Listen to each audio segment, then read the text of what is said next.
Bonjour les amateurs de voitures, aujourd'hui avec Ross, on fait l'essai routier du Toyota Venza, une compacte semi-luxe. Comme Ross il dit, la RAV4 est un petit peu plus utilitaire, fait que pour ceux qui veulent upgrader, ils achètent ça. C'est un excellent résumé du véhicule. D'abord un aperçu. Le Toyota Venza 2024 est un multisegment hybride compact. Il y a 3 modèles. Nous obtenons le modèle tout équipé Limited. Le XLE, version intermédiaire, est une bonne affaire à un peu moins de 52 000 $.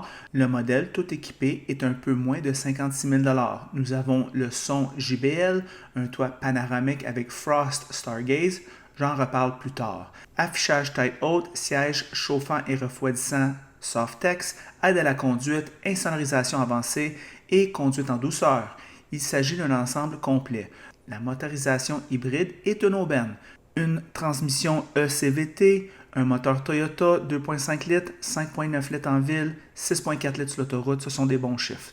Le moteur fournit une puissance combinée de 219 chevaux, il y a une sensation haut de gamme à l'intérieur, un système d'infodivertissement compétent, une bonne visibilité et bien que le coffre soit petit, les passagers avant et arrière ont beaucoup d'espace. Il a même un 0,60 inférieur à 8 secondes.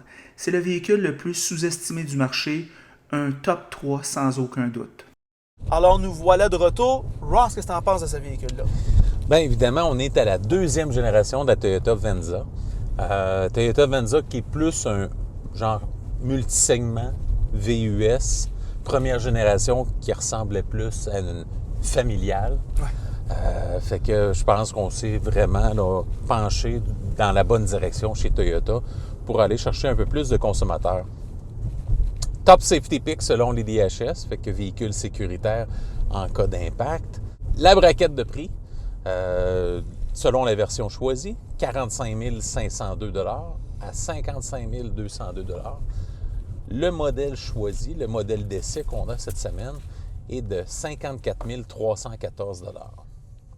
Les pots, un habitacle confortable et silencieux, pas de doute là-dessus. Une grande fiabilité, celui-là a. En tout cas, j'ai pas vu beaucoup de problèmes là, avec le fameux Cable Gate qui est si commun là, dans les véhicules hybrides branchables pour ce qui est du Toyota RAV4. Pour ce qui est du Venza, ça semble pas être le cas. La tenue de route, on se sent quand même dans une tenue de route de voiture et non nécessairement un VUS. T'sais. On se sentirait pratiquement dans une Camry en termes de tenue de route. Là, pas vraiment de différence de ce côté-là. Motorisation hybride efficace, qui fait quand même, là, on est capable d'aller chercher là, dans les 6,5 litres au 100, ce qui est quand même très raisonnable. Une silhouette en général que moi je trouve qui est très réussie, très classique, pas trop... pas des angles à la Hyundai, là, des angles très angulaires, etc. On est allé quand même là, assez sobre. Belle ligne, quand même futuriste, mais pas trop excentrique. On est aussi plus luxueux qu'un Toyota RAV4. Un équipement très complet également, avec le toit panoramique, là, avec un fini, comment je pourrais dire, qui devient transparent et translucide à l'aide d'un bouton. Fait que qui est quand même là, intéressant parce qu'une journée ensoleillée, trop de soleil, et voilà, on veut un fini un peu plus un petit effet nuageux tout en gardant un peu de clarté. La qualité du toit ouvrant est là. Les comptes, conduite peu dynamique. On n'est pas dans une voiture sport, on n'est pas dans un VUS compact. Si on compare avec certains VUS compacts chez Mazda, beaucoup plus sportif, beaucoup plus réactif. Ici, là, on vise le confort. On vise, dans le fond, la clientèle d'un Buick. On est plus dispendieux qu'un RAV4 hybride également. OK, ça, c'est à noter. Moteur 2.5 litres, si on est en forte accélération, on va sentir quand même là, le bruit de l'accélération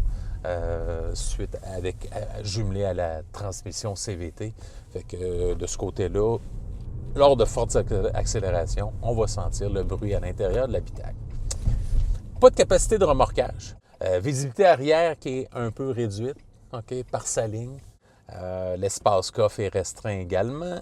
Et malheureusement, on aurait apprécié, vu que le Toyota RAV4 offre la version Prime, on aurait peut-être apprécié une version Toyota Venza Prime également. Même technologie, même produit pratiquement, même plateforme. La concurrence, ben, c'était difficile de trouver des concurrents exactement similaires parce que c'est pas tout le monde qui est hybride, mais je suis allé dans le format, grosso modo. On peut penser à un Chevrolet Blazer, Ford Bronco, Ford Edge, un Honda Passport. On peut penser à un Hyundai Santa Fe qui est redessiné, là, qui a été redessiné dernièrement. Jeep Grand Cherokee, pas la version L, mais la version plus courte. Kia Sorento, Nissan Murano, Subaru Outback et pour finir, le Volkswagen Atlas Cross Sport, qui sont pas exactement c'est des concurrents en termes de prix, en termes de vocation de véhicule. Le Venza est quand même dans une petite classe à part, on va dire, un petit marché niche. Et puis, ben, Toyota, là, sait comment diversifier l'offre en ayant plus qu'un Toyota RAV4 avec cette Venza-là. Fait que, quelles sont tes premières appréciations du Toyota Venza Limited 2024? Ross, moi, j'ai encore plus d'éloges que toi à donner au véhicule. On pourrait dire que c'est une RAV4 de luxe. Moi, je te dirais que c'est une Lexus à rabais. Ouais. C'est plus près de Lexus au niveau... Je sens il y a une qualité des matériaux ici, quand on touche dans les portières, sur le tableau de bord. C'est vrai que ça a un petit peu le look d'un RAV4 au niveau du langage de design au tableau de bord, mais cependant, c'est indéniable. Je sens que c'est vraiment rehaussé au niveau du luxe. Moi, c'est l'affaire qui me gêne un peu du RAV4. Je trouve que tu payes 35 000 ou que tu payes 55 000, c'est très utilitaire. Je sais pas, ça me plaît plus, ce modèle-là. C'est une remarque personnelle. Ouais. Le seul endroit où est-ce que tu es taxé au niveau de l'espace, sérieusement, là, moi, je trouve que c'est en arrière dans la valise. Ouais, Dans la au valise, niveau du on coffre, là. on le sent. Ici, assis en avant, Ross, quand même, on ne frotte pas les coudes. Un confort assez correct des bancs. Pas le meilleur, mais quand même assez bien. Un cuir ou un faux cuir, des fois, Toyota, c'est le Softex. Il est très confortable. Les interfaces sont assez luxueux. Peut-être à part ici le volant qui vient d'une Toyota Corolla tout équipé. Cependant, le cuir, il est très doux. Et puis, ben, au moins, l'interface est familière. OK? Fait qu'à ce niveau-là, c'est très bien. Le look extérieur, Ross, moi, je te dirais, c'est numéro 1. Ça vieillit très bien. Vraiment, j'ai rien d'autre à dire là-dessus. Bel effet, comme tu dis, l'effet Eclipse ici. Ouais. On peut regarder le soleil, puis il est comme, on dirait quand on a les lunettes d'UV pour regarder des éclipses. On pèse sur le bouton ici, pouf, on a le soleil. On enlève le soleil, bye-bye. Puis c'est vraiment bien. Moi, je pense que c'est surtout bien pour les passagers en arrière, des fois, quand l'angle n'est pas trop bonne, ils reçoivent le soleil direct. On ne veut pas toujours fermer l'écran pour avoir une absence totale du soleil. Fait que ça fait un soleil tamisé qui est intéressant. Vraiment une belle diffusion de la lumière. Fait que c'est très winner à ce niveau-là. Une touche, comme tu as fait la remarque, hors caméra, qu'on voit sur des véhicules qui coûtent beaucoup plus cher. Alors, bonne remarque que tu as faite à propos de ça.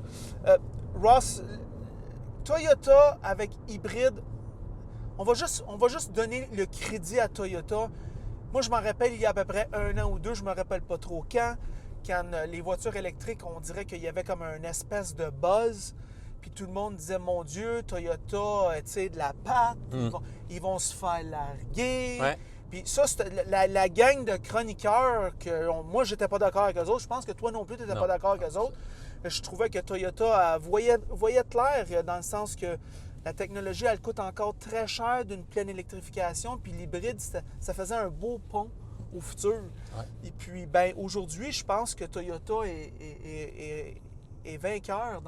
Ils sont encore populaires, les ventes sont encore bonnes. Oui, il faut noter que sur plusieurs continents, là, l'électricité là, n'est pas aussi accessible que chez nous au Québec. Ça coûte plus cher, puis c'est moins clean. Exact. Alors, c'est en progrès, ces choses-là. Exact. Et puis, c'est pas... c'est pas ce que nous, on veut, c'est ce que l'ingénierie est capable de faire. au moment présent. Puis au moment présent, ça coûte encore plus cher. Très cher. Pour des voitures. Moi, je sais, je n'ai acheté une. Et puis, ça coûte très cher. Alors, à ce moment-là, mon char coûte le même prix que ce véhicule-là. Et puis, ce véhicule-là est de loin une expérience de conduite supérieure, là. Très supérieure. Alors, en ayant du 6 litres au 100 km, ça rend les choses alléchantes, surtout si tu ne fais pas trop de millage et tu fais beaucoup de villes. Ouais. Ce véhicule-là livre la marchandise. Tout à fait. Alors, moi, je dis bravo à Toyota. Ça, c'est vraiment, Ross, un de mes top 3 dans la catégorie. En raison de son excellente économie d'essence, en raison de sa fiabilité, en raison de son luxe, en raison de sa belle apparence, en raison de son confort élevé, ça en fait des plus. Elle coûte un petit peu plus cher que les autres, mais elle offre beaucoup plus. Et c'est pour ça que je dis que c'est une Lexus à rabais. Alors, Ross, toi, tes pensées finales, c'est quoi? Ben, un peu comme toi, en location, aucune restriction, véhicule très fiable. À l'achat non plus. Évidemment, ça serait peut-être une opportunité pour vous de privilégier l'achat à long terme parce que c'est un véhicule qui garde une très bonne valeur de revente, fiabilité à long terme, coût d'entretien quand même plus bas que la moyenne. Oui. Fait que si vous y allez pour du long terme, il n'y aurait pas de restriction comparativement à des véhicules allemands qui n'ont pas cette cote de notoriété là, en termes de fiabilité. Alors, c'est ça nos pensées du très bon Venza. En passant, si vous aimez la vidéo, aimez-le. Si vous ne l'aimez pas, aimez-le pas. Puis si vous l'aimez beaucoup, mais franchement, abonnez-vous à la chaîne. Et c'est tout.